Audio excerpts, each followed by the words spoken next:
Assalamualaikum warahmatullahi wabarakatuh. Perkenalkan nama saya Andri Gipari Wiramaharja, NPM 221050. Saya akan mempresentasikan hasil kerja saya tentang panduan praktis menulis karya ilmiah, tugas dari ID, Islam Disiplin Ilmu. Yang pertama-tama, cover buku, panduan praktis menulis karya ilmiah, sejarah bahasa dan perkembangan bahasa. Bahasa digunakan manusia sebagai alat berinteraksi. Tanpa bahasa, manusia akan sulit berinteraksi karena manusia merupakan makhluk sosial. Manusia saling membutuhkan satu sama lain untuk membangun eksistensi. Selain itu, bahasa digunakan manusia untuk saling menyampaikan informasi dan pesan. Bahasa digunakan manusia sebagai media menyampaikan informasi, pikiran, dan perasaan kepada orang lain. Dari Wasid Kurniawan 2013. Kesatuan makna dalam suatu ajaran dapat membentuk perbendaharaan. Kata suatu masyarakat. Perbe, per- Perbendaharaan bahasa belum dapat berfungsi apabila ujaran belum ditempatkan pada arus ujaran dalam pengadaan interaksi masyarakat. Jadi, perbendaharaan kata harus dapat digunakan masyarakat agar ujaran tersebut dapat lebih berfaedah. Fungsi bahasa. Masyarakat beranggapan bahwa penguasaan bahasa pertama tidak memerlukan usaha, karena bahasa pertama diperoleh secara otomatis dari orang tua. Masyarakat beranggapan bahwa orang menguasai bahasa itu sangat, sangat wajar, sehingga tidak perlu diberikan perhatian khusus.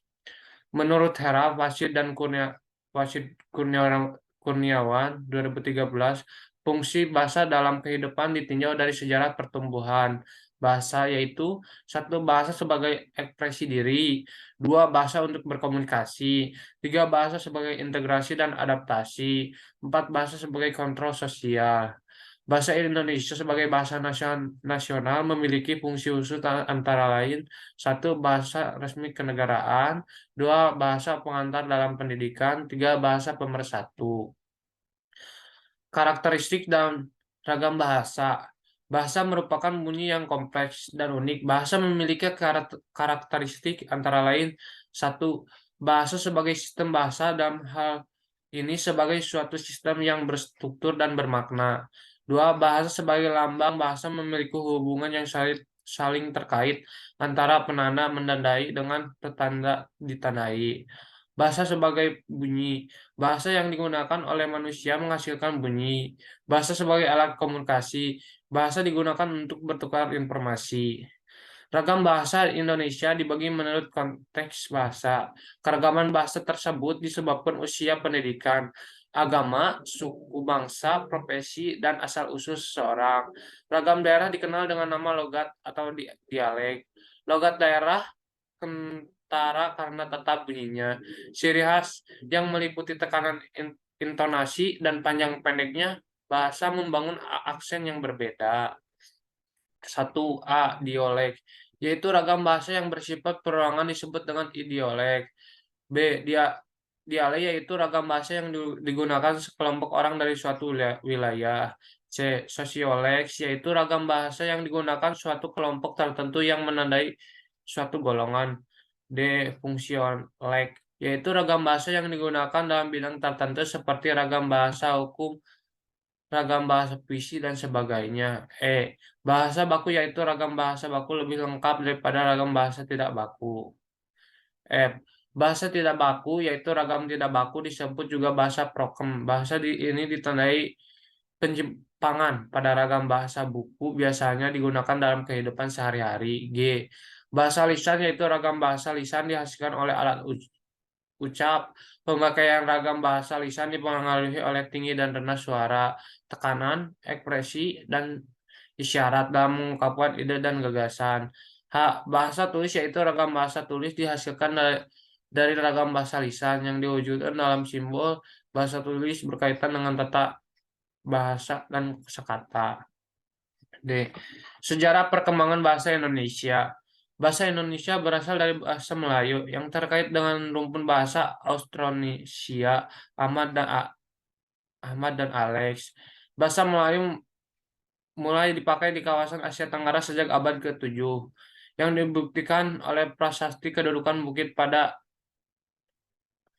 638 Masehi di Palembang, prasasti Talatu pada 684 Masehi di Palembang, Kota Kapur pada 686 Masehi di Bangka Barat, dan Karangbrahi pada 686 Masehi di Jambi. Bahasa digunakan manusia sebagai alat berinteraksi. Tanpa bahasa, manusia akan sulit berinteraksi. Karena manusia merupakan makhluk sosial, manusia saling membutuhkan satu sama lain. Untuk membangun ekstensi selain itu, bahasa digunakan manusia untuk saling menyampaikan informasi dan pesan. Tanda baca, huruf kata, rasa, dan klausa. Tanda baca. Tanda baca berguna sebagai pembeda struktur dan intonasi dalam kalimat. Penggunaan tanda baca sangat penting karena tanda baca dapat membedakan makna. Aturan pemakaian tanda baca bergantung pada konteks bahasa, waktu, dan perkembangan bahasa.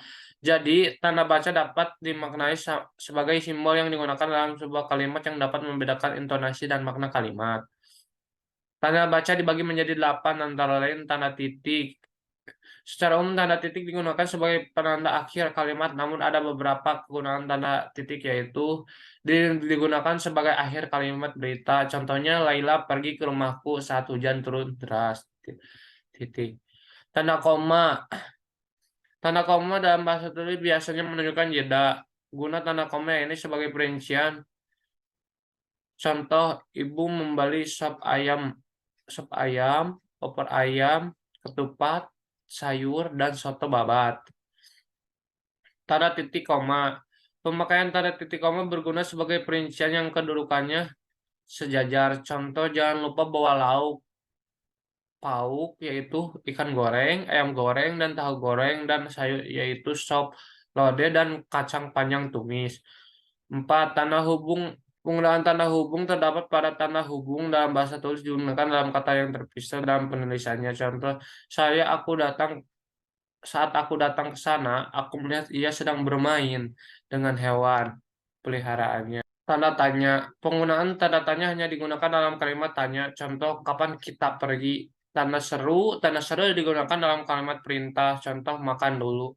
Tanda kurung dalam bahasa tulis digunakan dalam keterangan tambahan-tambahan. Demi mendapatkan uang untuk keperluan makan sehari-hari, ia rela melakukan pencurian.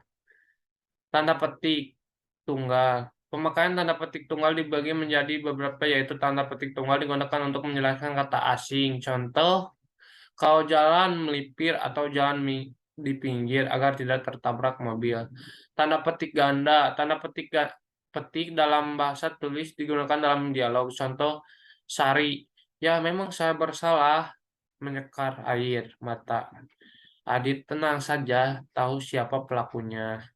Tanda garis miring. Tanda garis miring dalam bahasa tulis digunakan dalam alamat. Contoh, Jalan Panglima Polim nomor 3, Polim 3, garis miring 10, Perumahan Jati Asih. Tanda kurung siku. Pemakaian tanda kurung siku digunakan sebagai koreksi suatu atau kalimat yang mengalami kesalahan. Contoh, transportasi yang sering digunakan masyarakat adalah angkot. Tanda pisah pada tanda pisah dibedakan menjadi tanda pemisah di dalam bahasa Indonesia digunakan dalam penjelasan lebih lanjut. Contoh, tadi pagi ia bolak-balik ke kamar mandi karena semalam banyak makan sambal untuk buang air besar. Tanda elipsis. Pemakaian tanda elipsis yang digunakan dalam kalimat terputus. Contoh, seandainya saya, sudahlah. Tanda apostrof atau penyikat. Tanda apostrof menunjukkan menghilangkan bagian kata atau untuk menghilangkan tahun. Indah kan makan sayur yang banyak, indah akan makan sayur yang banyak. B. Huruf. Bahasa adalah simbol bahasa yang mengandung makna. Simbol bahasa diwujudkan dalam sebuah huruf. Huruf adalah tanda yang mewakili suatu bunyi. Bahasa yang merupakan satu kecil dari bahasa. Huruf menyimbolkan dan melafalkan secara berbeda-beda. Walaupun huruf adalah bagian terkecil dalam tulisan, tetapi keberadaan sangat penting karena merupakan unsur yang melahirkan bawah tulisan dan menentukan perbedaan makna. Satu, huruf abjad. Huruf abjad atau yang sering disebut dengan alfabet digunakan dalam bahasa. Huruf diftong. Huruf diftong dalam bahasa Indonesia yaitu A, I, U, dan OI. Contoh ai, gerai, au, kalau, oi, amboy. Huruf kapital, pemakaian huruf kapital diawali kalimat kata pertama. Contoh, para mahasiswa berbondong-bondong ke ruang dekan. Empat, huruf miring, pemakaian huruf miring dalam penulisan judul buku, majalah, maupun surat kabar. Tulisannya dibukukan dalam judul guru inovatif, guru kreatif. 5. Huruf tebal, pemakaian huruf tebal pada pemakaian judul buku, bab, bagian, bab, daftar isi, daftar tabel, daftar lambang, daftar pustaka, indeks, dan lampiran. Contoh daftar isi, daftar pustaka, judul pengelolaan perpustakaan, bab 1 pendahuluan, bagian bab 1.1 latar belakang. Kata. Kata merupakan satuan terkecil setelah huruf dari sistem bahasa. Kata memiliki arti makna sebuah kalimat dan didefinisikan melalui kata yang digunakan. Misalnya makan, minum, mandi, lari, suka, cantik, manis, baik, buruk, dan sebagainya. Jenis-jenis kata: A. Verba disebut dengan kata kerja. B. Adjektiva disebut dengan kata sifat. C. Nomina disebut dengan kata benda. D. Promina disebut dengan kata ganti. E. Numeralia disebut dengan kata bilangan. F. Preposisi disebut dengan kata depan. G. Konjungsi disebut dengan kata sambung. D. Prasa. Prasa merupakan gabungan dua atau lebih kata yang bersifat non-predikatif yang membentuk mana baru. Sifat non-predikatif bermakna gabungan kata yang tidak berpredikat. Misalnya mawar merah, panjang tangan, rendah hati, rumah biru, kopi hitam, dan sebagainya. Prasa dibagi menjadi empat, antara lain prasa eksosentrik, dua prasa endosentrik, tiga prasa koordinatif, empat prasa positif. Klausa. Klausa merupakan tata sintaksis yang setingkat di atas prasa. Kebalikan dari prasa, klausa bersifat predikatif. Artinya di dalam klausa terdapat predikat dan berpotensi menjadi sebuah kalimat. Misalnya ibu pergi, anaknya terbangun, ayah lari, dan sebagainya. Klausa dibagi menjadi dua, yaitu klausa koordinatif dan klausa subordinatif. Sekian dari saya, maaf jika ada kesalahan. Assalamualaikum warahmatullahi wabarakatuh.